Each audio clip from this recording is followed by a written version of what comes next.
I will start off by thanking Diebold History for the invitation and thanking Harriet and Sam for coordinating this as well. In my view, it's really my pleasure to be able to speak to all of you this evening. I'm acutely aware that we are all doing this on a beautiful summer evening, and I can only hope genuinely that I can provide you with something that rewards staying inside in this sort of weather. So we'll see how that goes. I can't make any guarantees. So my talk to you tonight is Teaching Early Empire, Lessons from the East India Company and Beyond. And I'm very much aware that I am not the first person to speak to all of you on the subject of the wider British Empire, comparative approaches to empire, teaching empire, and so forth. Among other people, I watched John Wilson's terrific talk on this on the YouTube channel. So what I'm putting forward to you this evening is less kind of a definitive statement on any of this, and rather just trying to develop those ideas further. And more than anything else, I suppose, trying to make a case for extending history teaching on the early British Empire further back. And I'll explain this further as we go on. But also, of course, trying to develop questions of my own, and perhaps more than anything else, offer as many questions as I do answers. So that's my kind of semi-useful, potentially useless caveat to all this, and I hope that it just generates a discussion from here. As Sam pointed out, I come to the topic of the East India Company from a wide range of other subject matter. I actually did my doctoral work on early modern Ireland, which of course many of you will know has often been treated as kind of the laboratory of the British Empire, the place at which a lot of the early ideas surrounding empire took form. Everything from sort of colonial practices to the cultural dynamics of early empire, a lot of the confessional dimensions of it. So Protestant ideas of self, of empire, of government, contrasted with, in this case, the Catholic other, but we see that transported to the Americas. You'll see that in today's talk as well. More than anything else, I'm a historian of mobility, which means that I look at experiences of human movement across the early modern period. And this is what drew me towards the East India Company in both its English and Dutch iterations. But I've taught broadly on the British Empire for nearing 10 years now, which is probably less than some of you in the room this evening as well. So I again approach this talk with the hope that I can learn from you and from your experiences on top of all of it. But this is the kind of broader interest that I bring to this talk, and something that I hope to help use to inform these conversations as well. Many of you will know that prior to this talk, I asked that a survey be circulated to try and help direct this talk and to help kind of sort of shape what it is I built the talk around. Some of the responses that you gave, now, I really appreciated the enthusiasm. It's a lot for a 45-minute talk, but to give you some sense of it, the broader narratives around the early empire and the EIC, individual experiences of the British Empire, voices of the colonized and accessing their perspectives. Now, one of the things I want to kind of pick up on in this talk is how we as historians talk about the idea of the colonized as a distinct, sometimes homogenous category of people. I think we can begin perhaps by querying that from the outset. Experiences of women. Now, as I'll get to later on in the talk, empire is a deeply gendered enterprise from the start. Often thought of as an essentially kind of masculine undertaking, often presented as that, especially if you look at the statues. But of course, something that women are deeply embedded in as well. And of course, that shapes the gender dynamics of it. So I'm going to try and touch on that point as well. And then finally, approaches to teaching and how to make it exciting. The how to make it exciting part was part of what was a clear question or a point in some of the answers. I appreciate that not everybody in a teaching room will have the same enthusiasm for these topics as we do. So I'll try and pick up on that as well. So all this and more in ideally a few weeks, but an hour or so. And of course, any questions that come up at the end, I'm happy to pick up on anything that I've missed out. Now, to start off with, it goes without saying that, of course, empire is very much in the zeitgeist at the moment. Just a week ago, we saw the 2-year anniversary of course, the famous swimming competition that Colston won in Bristol. This has kept empire in the public eye, especially for the last 2 years, but even prior to that. If we look, for example, the Jubilee was not directly engaged with the broader history of empire, but it did circulate in some circles. Here, unsurprisingly, the Guardian, but the relationship of former Commonwealth countries with the Jubilee. We can look to, of course, the conversations around Brexit and the institution of supposedly a British Empire 2.0. Now, as a Canadian, I found the sort of broader Commonwealth discussion both intriguing and potentially a bit insulting, given that we weren't really at the table for it. But again, it foregrounds the empire as an ongoing project and something that sits very much in public memory at this point in time. This all ties in nicely with some recent work by people like Priya Satya. Her wonderful book, Time's Monster, posits that the narrative of the British Empire is also a narrative of the rise and fall of a particular historical sensibility. The reason why I want to hold on to that for this talk is because I think we need to pay attention to, and especially introduce to our students, the idea that empire is not just something that exists or existed in a fixed point in time, but a story that we keep telling, and something that has a narrative that is shaped by who tells it, the evidence from which they draw, and of course, the wider dimensions of their analysis. So how have the questions we ask and still ask, and the approach we've adopted, engaged with empire? Now, we get the usual tropes of the balance sheet, the railways v. massacres. One of the few, incidentally, venues in which railways and massacres are thought to be somewhat in balance. I won't get into that talk because John Wilson's already covered that far better than I. What I want to put forward to you today is, what do we omit? What do we collapse? What do we center? What do we decenter in that sort of narrative, the story that we tell? And what does this tell us about how we think of Britain and empire more generally? How can we tell different stories, develop different narratives, and draw in different evidence based on that? Well, my talk to you today is going to be putting forward the idea that by extending the chronology backwards and bringing in comparative dimensions from areas like the operations of the East India Company, that we can start to do that. Now, the East India Company, compared to what I was just bringing up with sort of broader term empire, again occupies a really interesting space in public discourse. When you look online for the East India Company, and you, of course, sort of zip past the Wikipedia page, among the websites that first come up, and this is adding some levity to it, but it also I think is telling, the East India Company Pub and Eatery, this is from eastindiacompany.com, specializes in sauces and spices. Now, they're based in all places in Canada, my home country, in Winnipeg. Okay.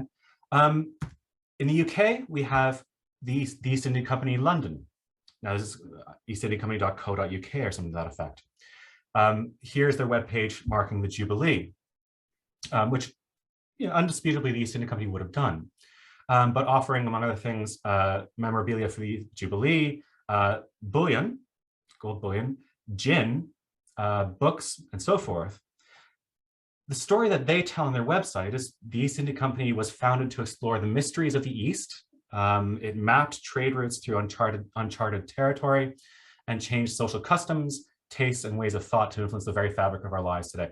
A really quite soft, fuzzy gloss on an institution that, among other things, engaged in slavery and slaughtered thousands. But nevertheless, it's important to acknowledge where this sits in public memory.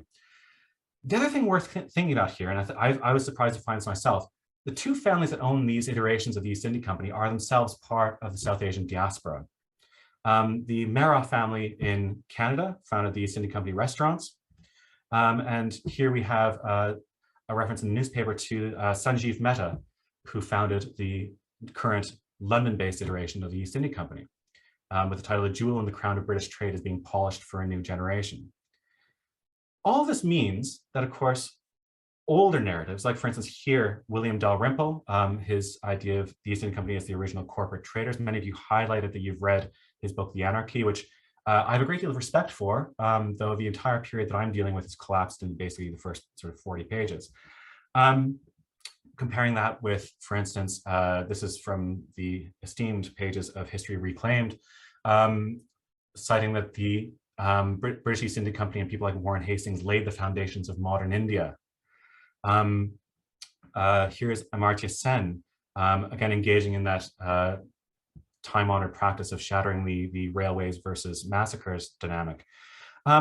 So simultaneously, we get that kind of almost nostalgic view of the East India Company, which is something that is sort of at the center of discussions of exoticism, some would say Orientalism, but the bringing of spices and so forth to Europe. But we also get these other foundational stories about the role of the East India Company in stories of nationhood, whether that be modern India, whether that be empire, and also ideas of modernity. This is a globalizing process, a global entity, and of course a corporate raider, in Dalrymple's words, which is a forerunner of modern capitalism at a global scale. It's also suggestive that this is an entity whose meaning and importance has changed over time.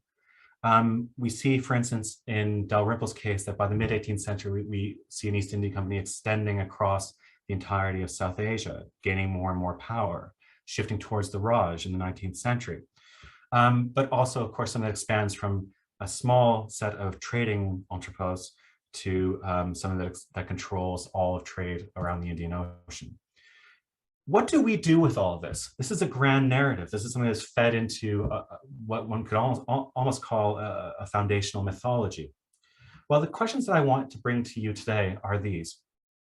One, it's very interesting to my mind to focus on the fact that most of the chronology that I just flagged up for you, the periods in which people show interest, is always mid-18th century onwards.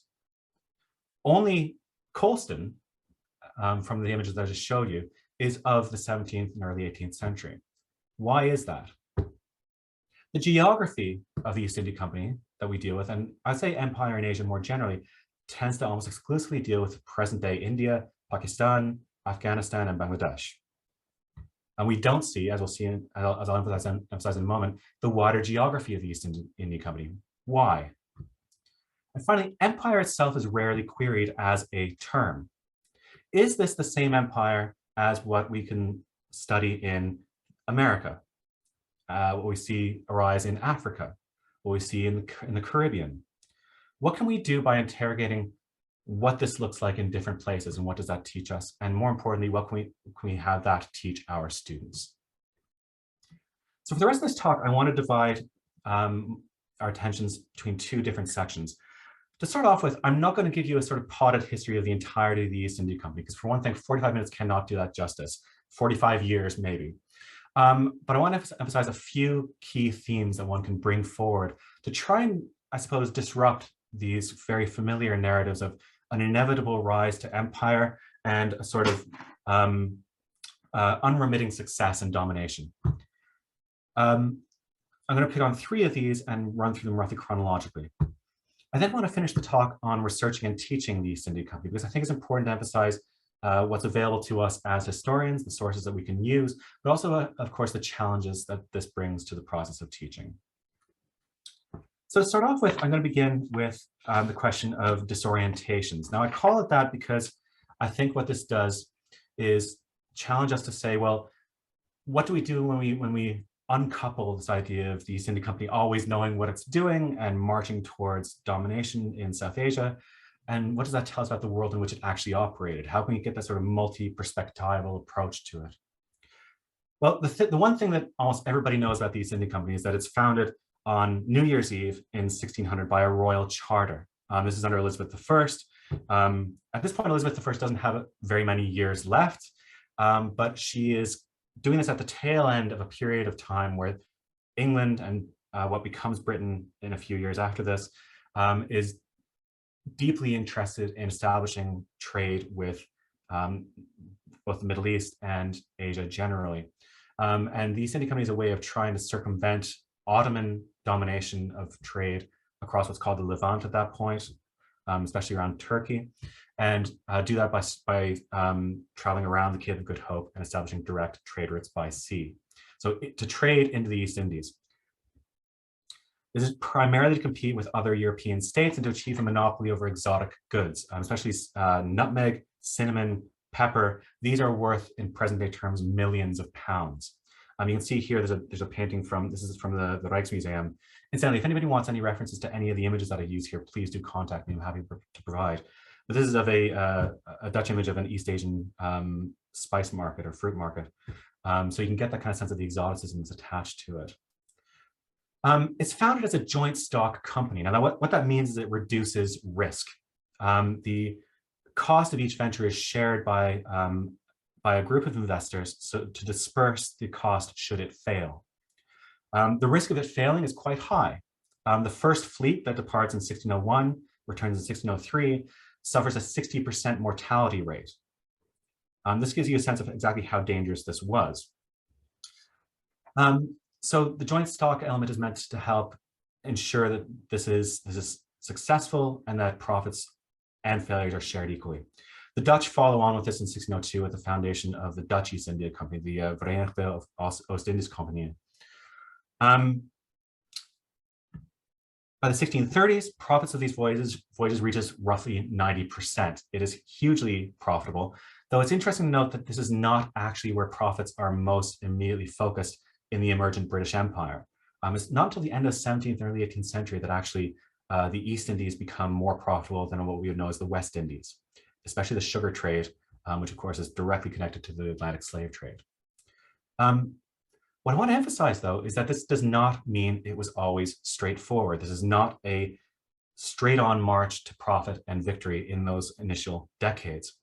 The example that I want to use for you today is somebody whom you might have come across before, which is the gentleman on the left here, Sir Thomas Roe. Often referred to because his diaries have been published. They were published in the early 20th century and are easily accessible, but very, very rich, especially if you want to look at them from a multitude of perspectives. Sir Thomas Roe is an ambassador for the Crown and the East India Company to the Mughal court in around 1615, 1616. But again, connections to the wider empire. He is also invested in the Virginia Company that's at that point settling into onto the East Coast, what becomes America, right? And later on as ambassador to Istanbul. Interestingly, he does not speak any of the languages in South Asia at that point in time. He communicates in Latin with a Jesuit in the Mughal court. He speaks French, Italian, Spanish, and so forth, but this gives you a sense of exactly how unprepared people are to do this. The reason why I flag up here is to give you a sense from the beginning of the kind of surprising power dynamic here. Because from the beginning, the English are not in a position of power and influence in the Mughal court. Thomas Roe's diaries give us a sense of exactly how little attention he was paid, actually. On January 10th, 1616, for instance, he says, "I went to court at 4 in the evening to the Durbar, which is the place where the Mughals sits out daily to entertain strangers. I had required them before my going leave to use the customs of my country, which is freely granted. The king presented my dull interpreter, bidding me welcome." By the 22nd of January, he says, "I visited the prince who at 9 in the morning sits out in the same manner as his father. After opening up some grievances and injuries suffered at Surat by us from his governors, he promised me speedy and effectual justice, with the promise of a firman." Now, firman, as we'll see later on, is a sort of royal proclamation guaranteeing certain trading rights. But he promises this for Surat effectively. This is one of the trading posts for the East India Company. The reason why I raise all this is to get you to pay attention to the way in which Roe has to kind of supplicate to the Mughal Empire. He waits on their advantageous timings. He is welcomed into the court and accommodated, but he is not the dominant party here in the early 17th century.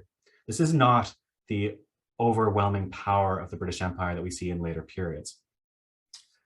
When these trading rights are granted, what the East India Company tends to produce is something like this. Now, this is an image of the factory, as it's called, the trading post at Surat, around 1631. It was founded in 1612, really starts to gain momentum in the later 1610s. It's really interesting to look at the visual culture of the East India Company at this point in time, because what you see in an image like this is exactly how closed off the company's trading posts, these factories, were. They're there for conducting business. They are not even fortified at this point in time. They are effectively sort of marketplaces where people can conduct business, come and go, and close off when needed. But they're also places surrounded by the local population and deeply indebted to them. They do a lot of the trading, the movement of goods. Trade does not occur without this local population. What's really important, though, of course, is that we emphasize exactly how peripheral these activities are to their hosts, in this case, the Mughal Empire. If we look at the visual culture of the Mughal Empire at this point in time, now, some of you who have watched the latest version of BBC's Civilizations may have seen this image. Simon Sharma talks about it in his usual sort of cavalier enthusiasm. This is an image of Jahangir, the emperor of the Mughal Empire at the time of Thomas Roe's visitation in the court as ambassador. Here he's depicted preferring a Sufi sheikh to the kings of the world. This is by the wonderful artist Bishatur. The reason why I bring this up is because if you look closely, here is Thomas Roe's monarch, James VI or James I of Great Britain. Here, the imagery of the Mughal Empire suggests exactly how unimportant kings like James were at this point in time to broader questions of the well-being of the empire, the spiritual welfare of people like Jahangir, and these temporal concerns. The metaphor that's often been used by historians is that Europeans and the English among them were like a fly circulating around the giant beast that is the Mughal Empire.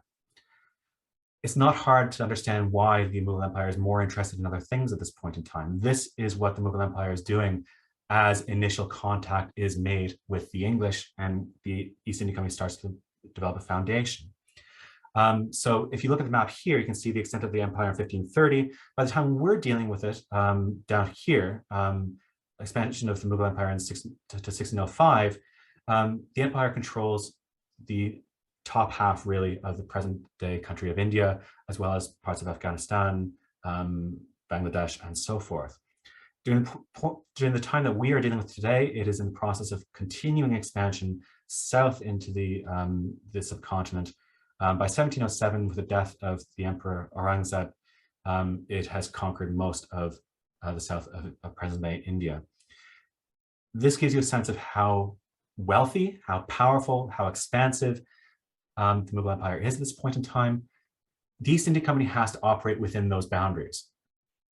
It does not have the capacity to intervene at this point in time. It is trying to kind of insert itself into these broader power struggles. This brings me to my second point, my second theme here that I think we can emphasize, which is competition and coercion.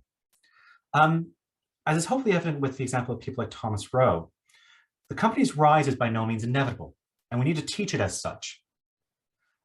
Instead, it hinges on its relationship and competition with other European powers in the Indian Ocean area and other Asian powers especially. It has to be understood within the context of wider Asian historical changes. It is one of many powers in the region, not a sort of empire in waiting that's always going to happen. Importantly, merchants, or what were called servants at the time in the East India Company, see the world through these terms. And we've begun to recapture this a little bit in the historiography.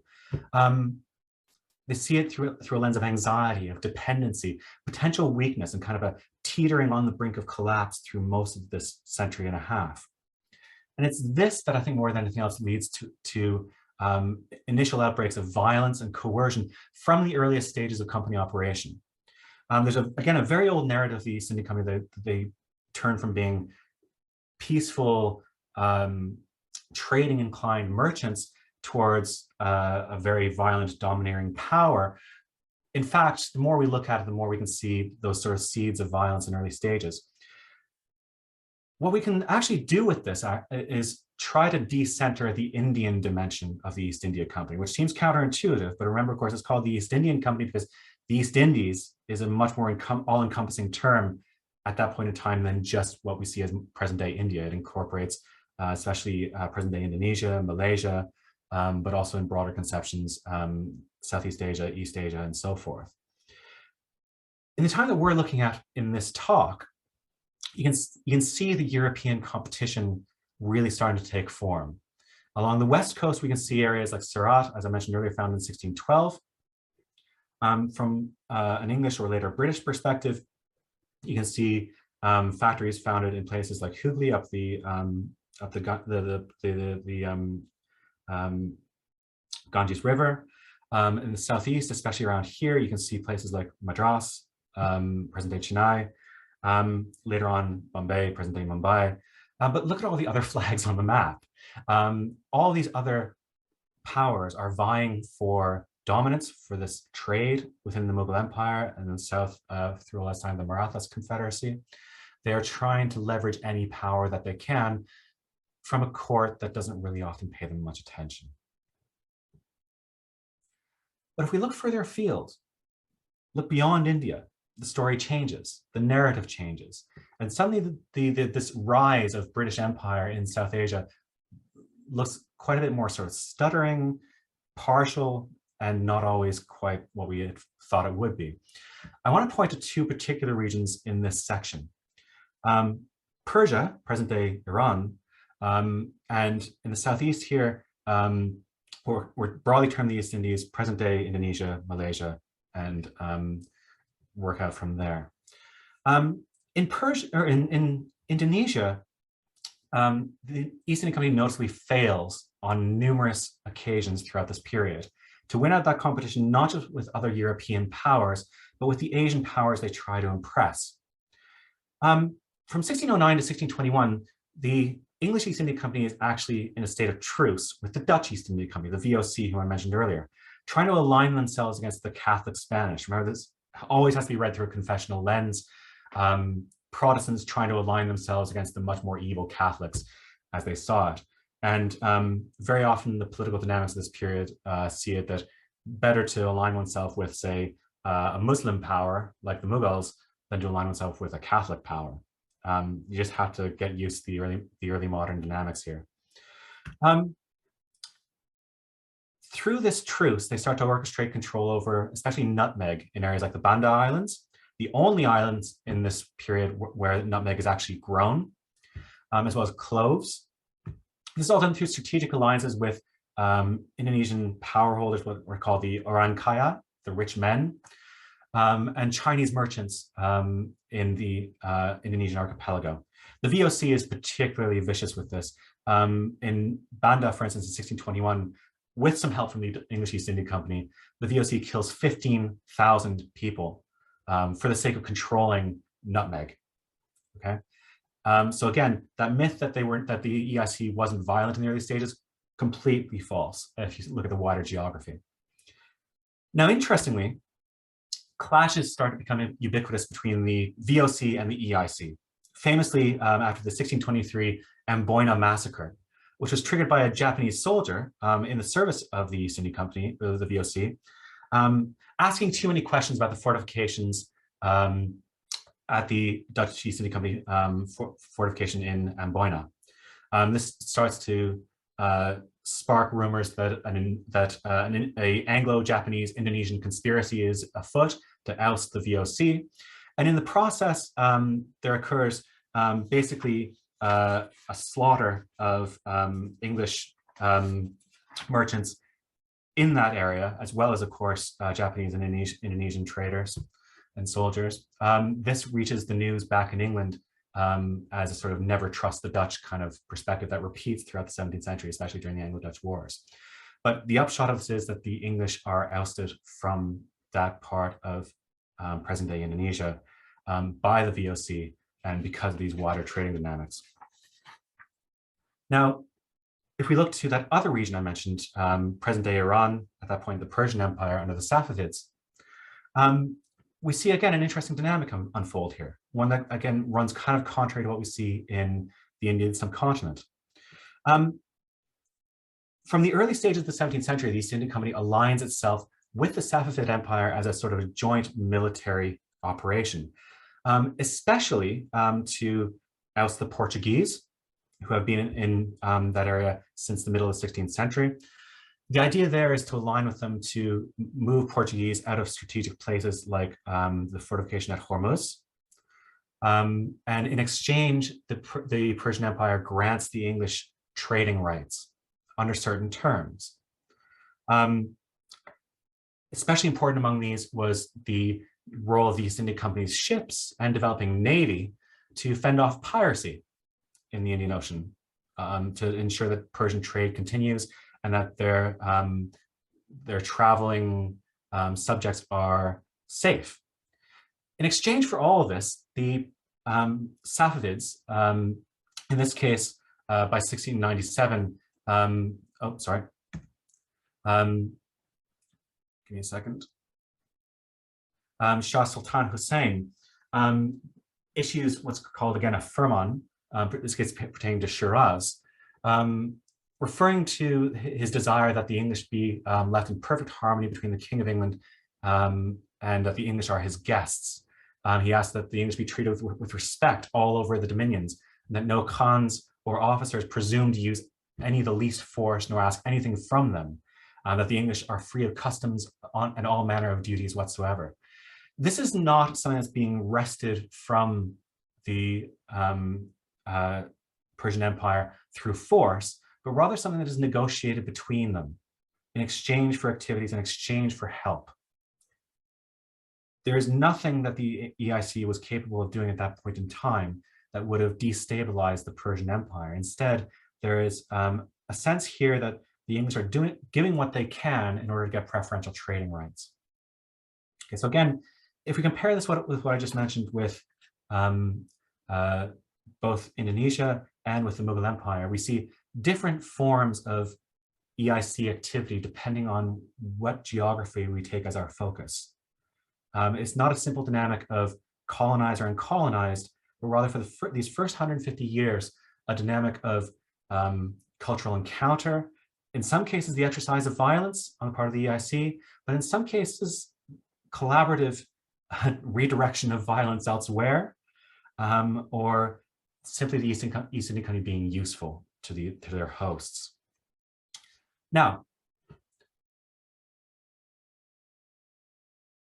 finally, and here, of course, is Tom Hollander and his wonderful role as the East India Company, curiously in the Caribbean, parts of the Caribbean. But this gives you a sense of, I suppose, where that narrative tends to go these days. The final point I want to end on with the narratives is, do all roads inevitably lead to the Battle of Plassey in 1757? Because this is, again, that hinge point around which a lot of the history of the East India Company and the broader history of the British Empire in the Indian Ocean world, in Asia, tends to operate around. Well, the fact is the EIC does expand territorial holdings in South Asia from around 1660 through to 1757, including, for instance, Bombay, present-day Mumbai, in 1661, which is given by the Portuguese to the British Crown as a dowry for Catherine of Braganza's marriage to Charles II. Calcutta in 1690. All this brings with it and reinforces the militarizing impulse and control of the company's space. So, for example, the more of these factories, these trading posts that they gain, the more influence that they gain, the more they can militarize and control things.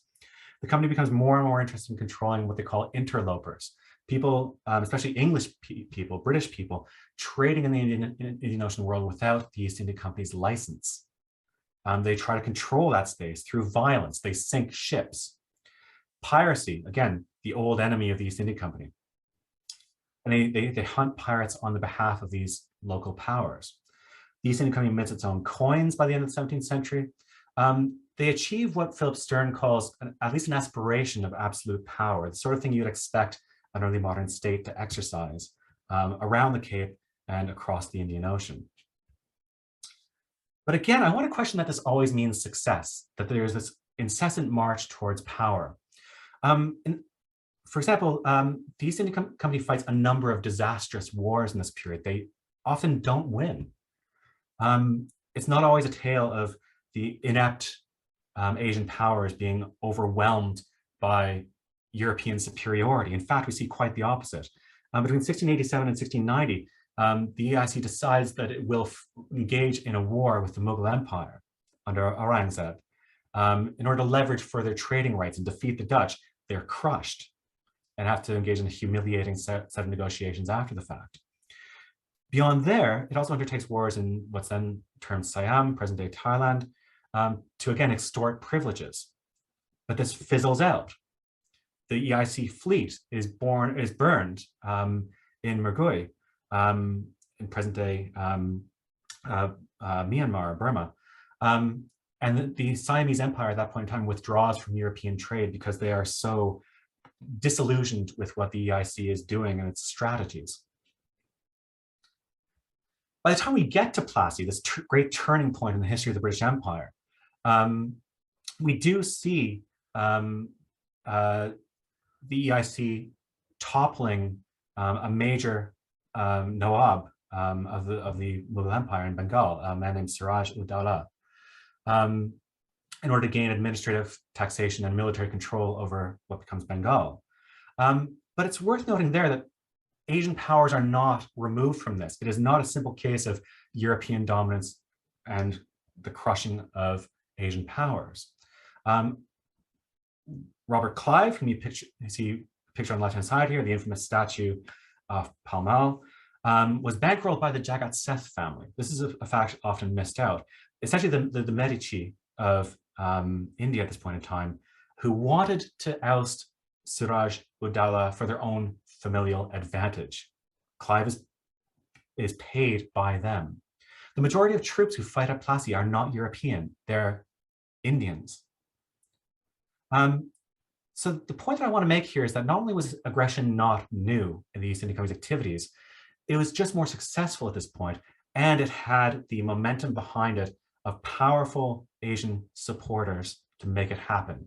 It is not simply the triumph of one brilliant European white man. Okay, we need to shed ourselves of those ideas and look at the broader complexities. Now, this all brings up the question of what do we do to then research and teach this? We have these different narratives, this idea of looking at the complexity of European and Asian interactions. We have the complexities surrounding the story that we tell, how far back we go, whose story we incorporate, what is the evidence that we can use, and how do we then teach it? The biggest problem in teaching East India Company history is getting away from the company's story. The reason why I say this is, of course, if you seek out the East India Company's own archives, the primary repository of which is in the India Office Records of the British Library, and there are supposedly circa 14 kilometers of material. Most of it is official documentation, treaties, official correspondence, the minutes of councils at the East India Company factories. It makes for quite often very dull reading, but there's lots of it, so great for the early modern period. What these do is document a particular story in terms of what the EIC talks about, what it sees. And we have to kind of think through the implications of that lens. What historians like John Wilson, my predecessor in these talks, but also Anne Laura Stoller, whose wonderful book, Along the Archival Grain, deals with the Dutch East India Company, but applies here, is to look at the anxieties of the company. What makes it tick? What is it focused on? What does it understand as being deviant from the norm? Who are the people that they target? What do they leave out of the record? What dominates their discussions? Where does the documentation tend to focus? So we can read both with and against the grain of these materials. On the left-hand side here, for example, is James Mill's, this is John Stuart Mill's father, own history of British India written in 1817. He was, like his son, a clerk within the East India Company and wrote to tell that story.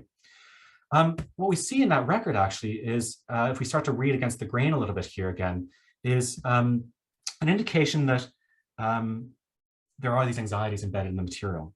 This, for example, is a record from the diary, the day-to-day journal of the East India Company factory at Cuddalore. From Sunday the 13th, May 1683. Yesterday, having been visited, having by message sent to the Subadar, this is the intermediary between the local Raj and the company, that we intended to come and give him a visit, he returned answer that this was one of their bad, that is inauspicious, days, and desired us to put it off to this day, which we desired him to excuse, ordering him to be acquainted that it was our Sabbath, and that we could not then discourse anything of business. But he, having at 5 o'clock in the afternoon sent a message to us, there was then a good hour expecting us to come. We thought if we should not go, he might put us off with his delays and bad hours. Now, anybody who's scheduled a Zoom meeting probably understands the dynamic here. But the important thing to emphasize is that these are people within the company struggling to accommodate and kind of put themselves into a position of influence with people who don't really care all that much about what they're doing. Trying to accommodate, as I've argued in a recent article, the different time structures, the way that the day-to-day operations worked for these local powers. That again tells us the company is not always in control, that it's seeking to be, but that buried within these texts is a sense that they are not succeeding. And we need to tell that story as well. Other things that we can do, and just drawing on some of the more recent scholarship, are different ways of reading this material beyond the written text. One great example is the material turn that historians have sort of undergone in the last 10, 15, 20 years, looking at the objects bound up within the East India Company story. A great example of this is the East India Company at Home project, which going back to my particular axe to grind starts in 1757, but objects existed before that, and we can look at them. A lot of wonderful museum collections like the Ashmolean Museum in Oxford, of course, the British Museum, but for instance, private collections across Wales have goods that were variously smuggled, stolen, copied from this East India Company trade. And their stories can tell us a lot that the written text does not. I mentioned the gender dimensions of the East India Company. Not just, of course, were there women, which, yes, there were, but also how did the East India Company and globalization generally change ideas of masculinity? Thinking of present day iterations of this, if you were to ask what globalization has done to modern ideas of masculinity, femininity, gender, the multitude of categories across that, you would want to consider how the movement of goods, contact with other cultures has changed things. We can do that with the East India Company as well. I'll give an example of this in a moment. We can also look at other European writings and, of course, indigenous archives. These are increasingly essential. How do the Dutch, the Portuguese, the Italians, the French, all of them active in the Indian Ocean world, comment on and write about the EIC? Was it hostile? Very often it was. What information did they include and exclude? What can they do to complete the story? And of course, with indigenous archives, we can look beyond the written archive. One of the enduring challenges of areas like the Indian subcontinent, Indonesia, and so forth, is that where there were written records, very often they're from an elite perspective, or they've been destroyed by the colonial experience. But we can also look beyond that too, as I've done in this talk, images, artwork, material objects, and so forth. So by expanding the scope of what we bring into these discussions in the course of teaching, we can add greater and greater complexity and depth to that story. My example here is, I apologize for the density of the text here, you do not have to read all of it, is from a very rare example actually of a woman writing of her experience traveling to India before the 18th century. These are not very common. This is the diary of a woman named Judith Weston, who actually marries while she's in India, marries a man in the East India Company. She's going out to visit her brother. This dates to 1727 when she's herself in her 20s. She writes, among other things, she's aboard ship at this point and approaching Fort St. George on the southeast coast of India. The nearer you are to land, the more anxious you are to get sight of it. And every league seems 10. She then lands at Fort St. George and is taken ashore. At which point she writes, I only was in the boat with Mr. Stratton and must confess, I never was so confounded in my life. His being a perfect stranger to me was nothing in comparison of having 14 black fellows rowing before me who were so near naked that I cannot say the bit of covering was of any service. As we sat so low in the boat, 'twas impossible for me to have any other object.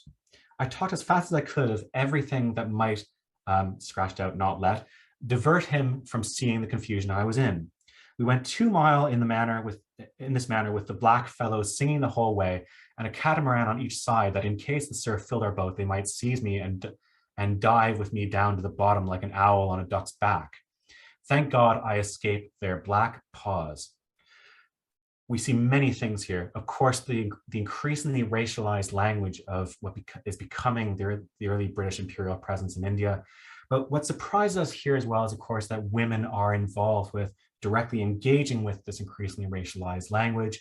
There's a growing sense of hierarchy, of exercise of power, and in this case too, the quarantining off, as we see in the rest of the diary, of white British presence in India from the indigenous population that they eventually end up ruling. So this again gives us a different perspective from the company's own story. She is connected to it, but she's not part of it. So where does all this leave us in terms of how we can then teach it? Well, I want to give you just a few examples from what I've been doing. I again, am really genuinely interested to hear what other people do with their own experience, so I can bring that to my own teaching. Student-led activities, I think, are really useful here. Exercise which challenge their perspective from what they might be reading in the primary source material. One of the exercises that I've tried to do in order to read against the grain is get students to engage in creative writing from the perspective of what is traditionally seen as a silent voice in not just the EIC, but the imperial record. What would these people have said or written of if they had had the capacity to do so? Now, of course, this does not mean that you're creating a fixed and wholly historicized piece of material, but it does mean that you're challenging students to say, what do we lose in the record? What is not present? And what does that tell us? Emphasizing both the individual and the local, I think, is also very important here. Empire is often best understood through microcosms, where choices are made and students can see how systems and structures actually play out on the ground. I've given some examples in the reading list of people like, one of my favorites is Joseph Collett, whose personal letters as governor of Fort York in Bantam in Indonesia are very, very rich. But students can then use this to see how empire emerges through the choices of individuals and the structures in which they operate. It lends a sense of intimacy to it and relatability. And there are lots of these for the early East India Company, and they're very, very engaging. Thinking about non-written sources, I've mentioned visual material here, material objects. Powys Castle is a great example here in Wales, but also music and other archives of Indigenous and colonized responses to the EIC. The work of Catherine Schofield, for example, if anybody follows her on Twitter, is terrific on this because she looks at, for example, the ways in which interaction with Europeans play out in Indian ragas, in ideas of music theory. She captured that kind of cultural exchange between these, and you can play the music for students. And it gives them an immersive experience of what it must have sounded like to be in, for example, the Mughal court at a point in time where something like Thomas Roe was there. So we can think in sort of multidimensional ways like that. Finally, thinking comparatively. I mentioned this at the beginning of my talk, and many of those involved in the EIC have connections elsewhere and move across it. Thomas Roe is one of those. Another famous one, Elihu Yale, the namesake and initial donor for Yale University. Now, Yale has been engaging with its own kind of decolonizing discourse, but Elihu Yale made a massive profit, the one that founded Yale University, through semi-legal trade in the East Indies, and was directly connected to the slave trade in that area. But people move across, but he was born in America, born in present-day Massachusetts, and then entered into the trade with the East India Company. These are not cloistered off sections that are best studied separately from one another. People connect them, and empire looks different for having done so. I come at this again from the perspective of having looked at early modern Ireland. Students looking at how Irish Catholics are treated in 17th century Ireland will think very differently about how the East India Company realistically has to, rather than chooses to, engage with, for example, the Mughal Empire, or how they treat the indigenous population of Indonesia, for instance. So those comparisons will bring to the fore not just how we see the archival evidence, the ways in which empire unfolded, but also question the idea of empire itself. So I'll end on that point with just a thank you. Again, to both Sam and Harriet for the invitation, and to the People Network for the invitation. And finally, put up on screen here. And again, if anybody wants to get in touch via email, I'm happy to send on more recommendations, a bibliography of material that might be of use to anybody who wants to read more. Thank you very much. Thank you, Mark. That was fantastic. I'm assuming everybody can hear me, which is good. We're going to leave that bibliography up if that's okay, Mark, because I think that'll be really useful for people. And what we tend to do afterwards, and Mark, let me know if this is okay, but what we tend to do afterwards is just circulate PowerPoints, etc. If Mark, you're okay to send to us, and then absolutely. People can see things.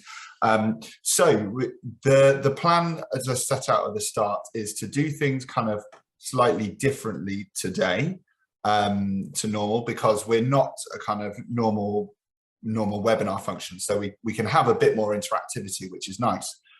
So we are going to do a Q&A now. If you have a question that you'd like to ask and you wouldn't like to have your voice heard, because a reminder that this is being recorded and will go up on YouTube, then please just write your questions in the chat instead. However, if you do have a question, then if you put your hand up sort of as a participant, I hope we have that functionality. If you put your hand up as a participant, then that should notify me and I should be able to unmute you, basically.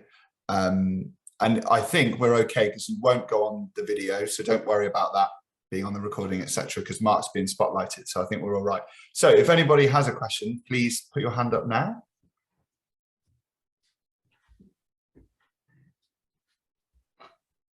No one with hands up. Okay, no problem, because I had some questions anyway. Mark, the first question, just while people are having a think about potential questions, and this is more like a logistics one. You said about someone on Twitter, is it Caroline Schofield? You said Catherine Schofield. Catherine Schofield, because that sounds really interesting.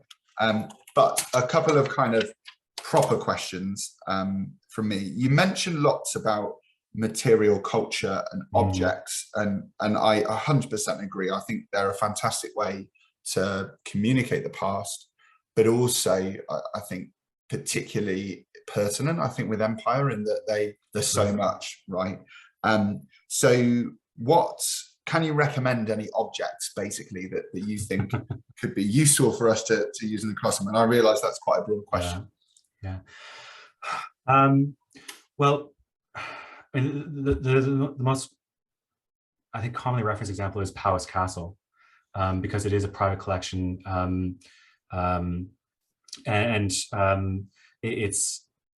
it includes, among other things, not just sort of antiquarian material, especially as part of sort of mid to late 18th century interest in kind of the religious fabric of the Indian subcontinent, but also looted material, where you can start to get students to think about how these items end up in British museums, as well as the British Museum. But it also has some very rare examples of some of the textiles that are traded for in the 17th and 18th century as well. It's important to remember that for most of the early history of the East India Company, the powers with whom they trade have very little interest in what Europeans have to offer. The one thing that they're interested in is initially gold bullion.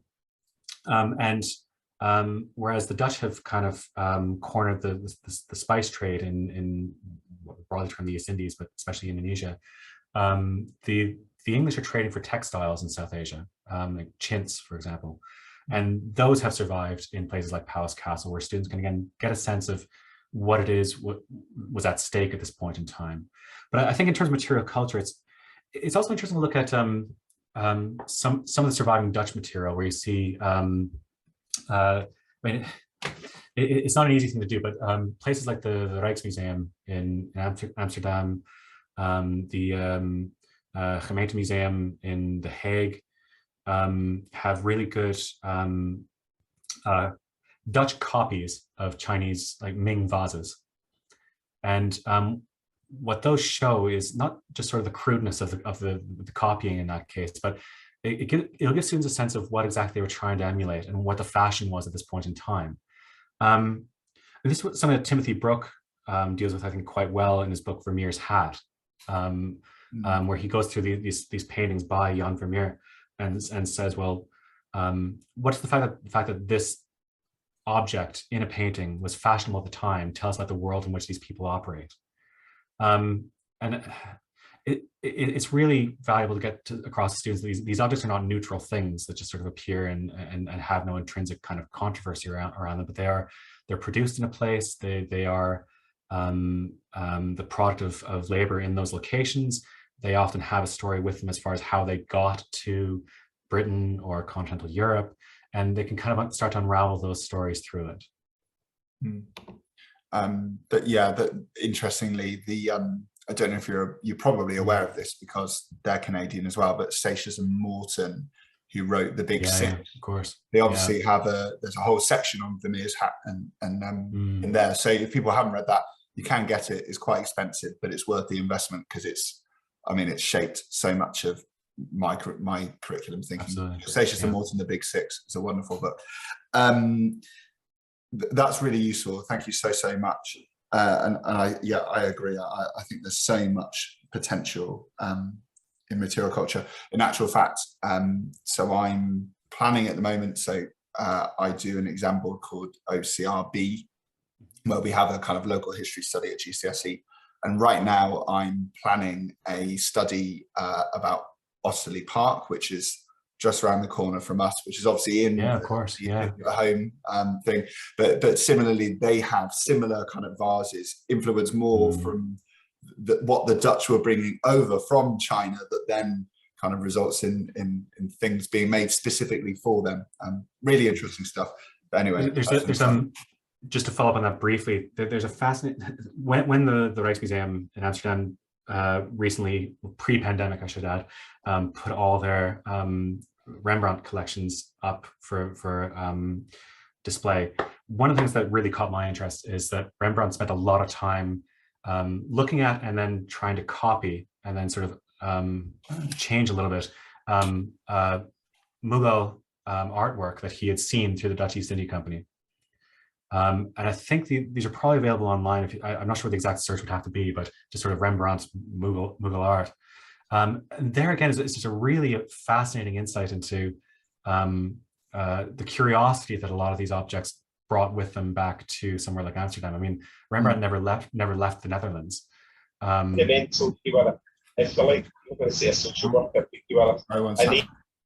Sorry. So again, that's just something that might grab a student's interest in terms of thinking of these sort of cultural encounters that aren't just about sort of washing up on a distant shore. Yeah, absolutely. But it's in a way, it's introducing a more indigenous voice, isn't it? Absolutely. In a sense, that's really interesting. Thank you. So I have a couple of other questions, if that's okay. And we have someone with a hand up. Yeah. Great. Natasha, I'm going to unmute you if that's okay, and then you can. Is that okay? Can you hear me? Yeah. Okay, great. Thank you so much. That was really, really interesting. I'm actually not a history teacher, but I work on how young people think about the legacies of the past. And one of the questions that I had was, I mean, I think kind of with Clive and, these kind of statues or memorializations, we often teach kids that these were kind of quite evil people who engaged in slavery, who engaged in exploitation. The narrative that you present is one in which like this exploitation or this the success wasn't inevitable, and that actually there were other kind of powerful empires, obviously the Mughal Empire, that was also kind of engaged in large-scale domination. I'm just kind of wondering how you think that complicates the kind of the British Empire is evil kind of narrative that is, I guess, quite inherent in the culture wars and in a lot of the debates in the UK around statues and things like that. I mean, is there a risk of Well, yeah, I guess leave it at that. Sorry, it's a complicated question. Well, okay, so there are a few ways, I suppose, of picking that apart a little bit. I absolutely appreciate the emphasis there on trying to kind of emphasize complexity and the kind of the range of activity in this period and human experience. I think most historians would hesitate to use terms like good and evil in making sort of moral judgments of not just individuals, but these sort of broader institutions. We can certainly look at this period, 17th, 18th century, and I think make moral judgments of things like slavery because contemporaries, especially those who were enslaved, thought it was evil. On the topic of statues, there was an effort in the late 17th century, actually, by an Anglican clergyman to try and to build a statue in central London to work against slavery. It didn't fail. It failed because it wasn't funded. There are always dissenting voices around these sorts of issues, and so it's not a present day imposition to make that sort of judgment. However, I mean, I don't think any historian of the British Empire is going to make an honest case that it is the most evil of all the empires. But we are fundamentally historians of the British Empire, and so we discuss what it is we study.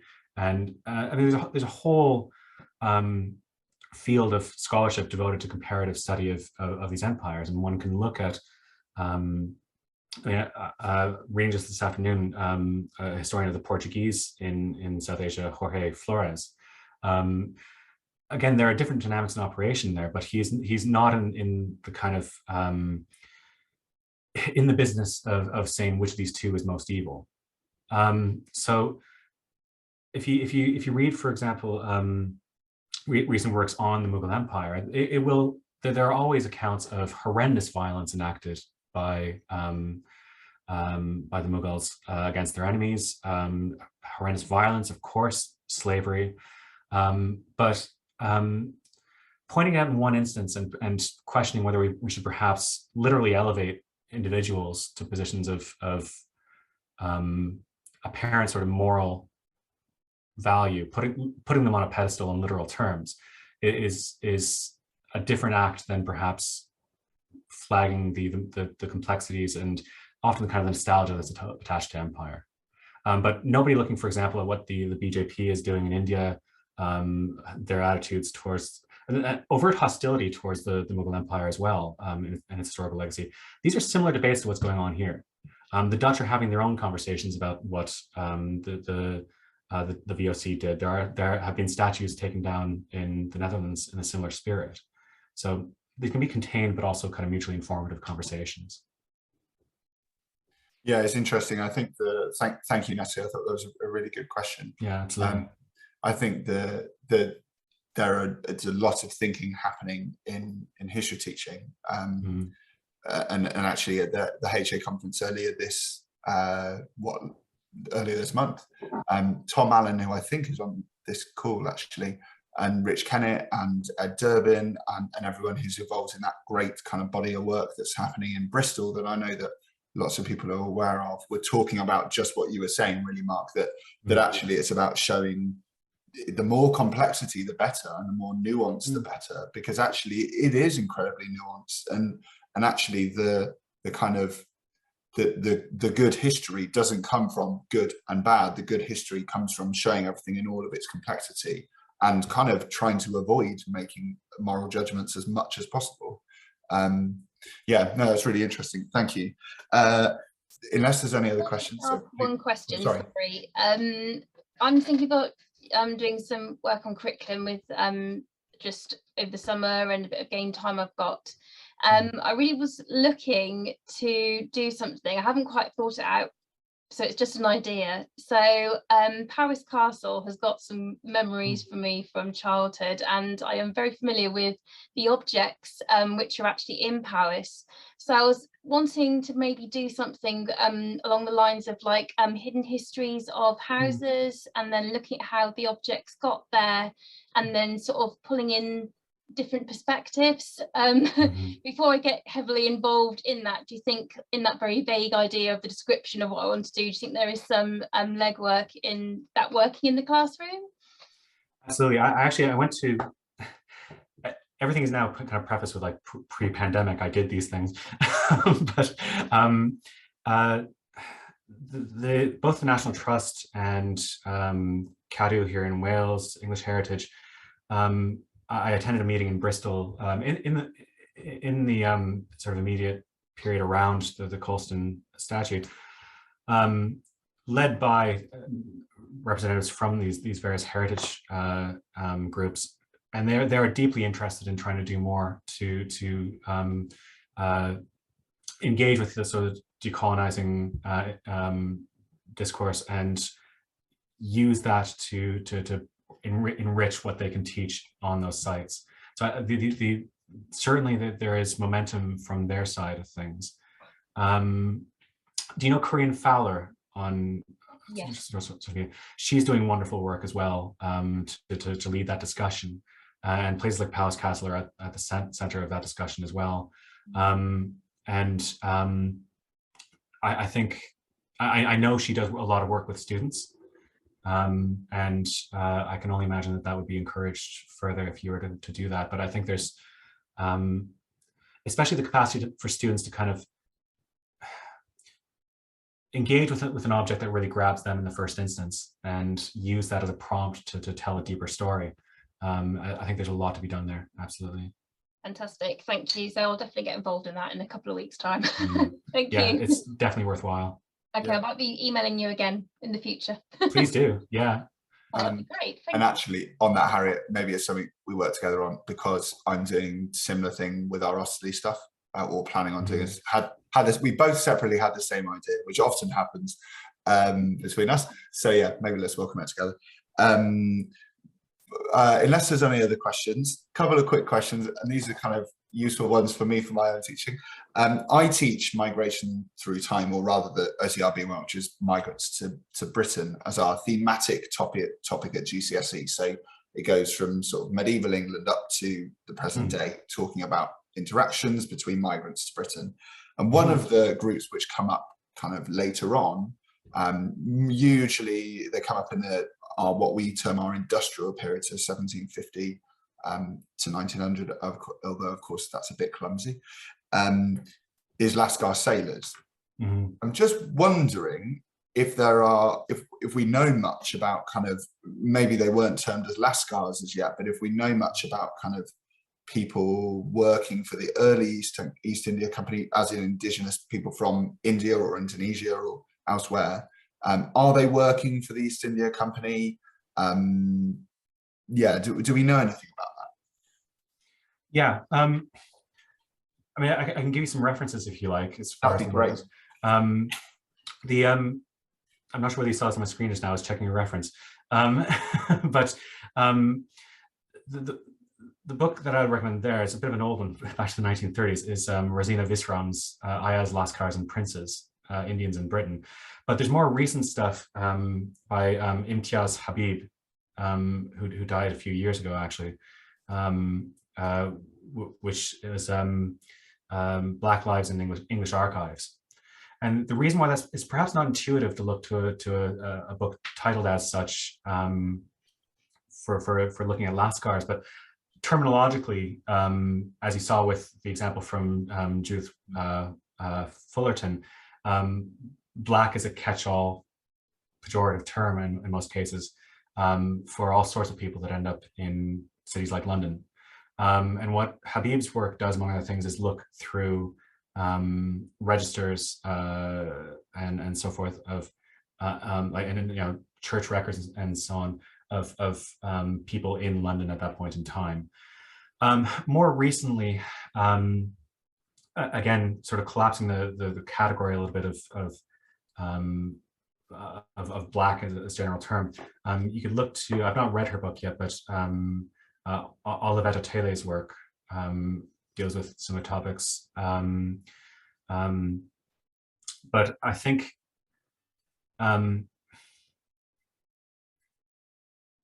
more often than not, what you're going to see is sort of fleeting references to names that then just appear and disappear in the record. That's as far as it gets most of the time, I'm afraid.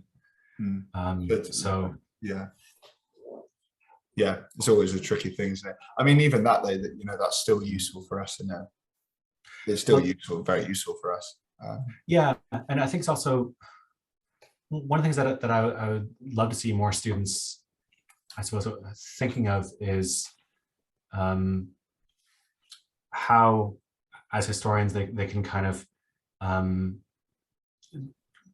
develop a great deal out of really quite like brief mentions of people's lives and historical records, because the vast majority of the people who work within the East India Company, who are connected to it, leave little or no trace in the historical record. How do we even begin to tell their stories? And it's a prompt to use their imagination, but also to be aware of how much of human history sort of disappears beneath the sea foam, you know? So, yeah. Yeah, and I think actually that the kind of history community is doing an awful lot more, to use what's been spoken about a lot of HA, but also has been from Mike Hill, massive in teaching history at the moment, this kind of world building thing. I think there's a kind of great capacity for using things like that and building a sort of story around people. And if you say, as a historian, that we can go and tell our students to write stories from the perspective of Indigenous people, what would they say? Then great, we can do it. That's perfect. Good. Last question from me, and then I will let you go. And this might seem like a silly question, but in the early East India Company, what are they trading? I mean, we know the obvious things, spices, chintz, things like that, but are there, you know, what are they trading basically? Are there things beyond the traditional stuff that we're told?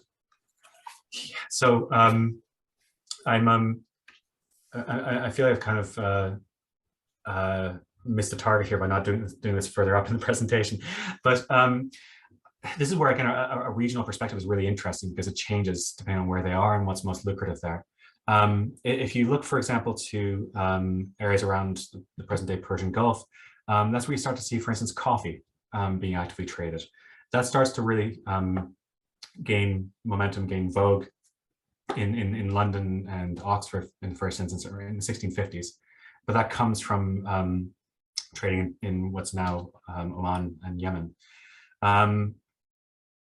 And again, in those instances, more often than not, what the East India Company is offering is either gold bullion, textiles, or, as I said in the presentation, use of their facilities. So either kind of their naval power, or one of the things that the East India Company does is offer protection for pilgrims traveling on the Hajj around the Indian Ocean.